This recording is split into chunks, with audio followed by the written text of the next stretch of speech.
One of the things that my husband pointed out to me is that when you're trying to help someone go through something difficult, the attention and the focus almost always goes on the person who is having the struggle. So when someone has cancer, then everyone thinks about the person who has cancer and what that's going to mean for their life. We rarely take the time to think about what that means for the other people in their life. And as my life changed through my brain tumor and the subsequent surgeries that I've had, my husband essentially went from being my equal partner to sometimes being my caregiver and also being the person that ran the household. And I think that that can be a very difficult transition to make.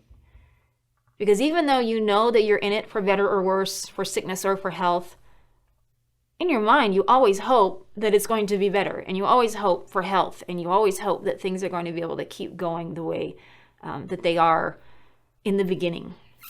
And so to have a change of role like that, one that you didn't ask for, one that you didn't want, and one that really causes everything to flip on its head, can be a really, really tough thing. So I would say there needs to be a little more attention given to the other people in the story, to pay attention to the caregivers. Look for the people who aren't the ones in the limelight, who aren't the ones who are at the focal point because they're going through it, but instead look at the people in their circle. Look at how it might be impacting their spouse, their children, their parents, the people who are trying to help them, and try to be there for them.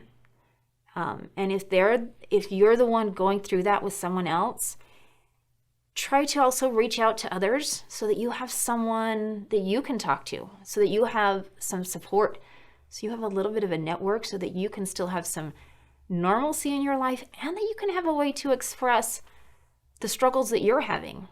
Because the person going through the crisis isn't the only one who is having a hard time. Everyone in that circle, in that sphere, is going to be having a struggle of their own. And one of the things that has occurred to me in the later years is, as people read my book and they read about, oh my gosh, you had this amazing journey and you were so strong and you got through your brain tumor and all of these surgeries. But I wonder what the same story would look like if your husband told it. Like if the story were told from your husband's perspective, that would look like a completely different story.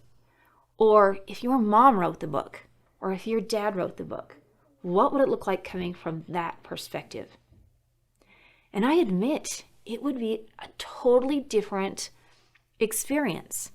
Still a very compelling story, but it would be coming from a whole other viewpoint. And one of the things I think we need to do is stop and realize we don't know all of the viewpoints. We can't see all of the perspectives. And if we're a little more intentional with paying attention to all of the different figures in the story, then we can make it a little bit easier for everyone. People tried to do all kinds of things for my family, for my children. And it's hard for me to imagine what my children must have been going through as young kids, to watch their mom go from being very healthy to all of a sudden being very sick. And a lot of the time probably to not really understand what was going on. And to have me taken out of the picture and all of these other people put into the picture. Grandparents and neighbors and well-meaning strangers who just wanted to help, showing up and trying to do things to give the kids a little bit of normalcy.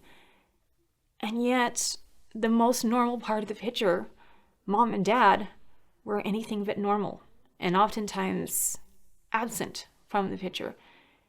So I think one of the really important things to do is not focus just on the person who has the crisis, but really to look at the way that every individual is being impacted and see what you might be able to do to help them, whether it's just being there and listening to them, talking to them, let them get out some of their own feelings. Their situation needs to be validated every bit as much as the person who's going through it.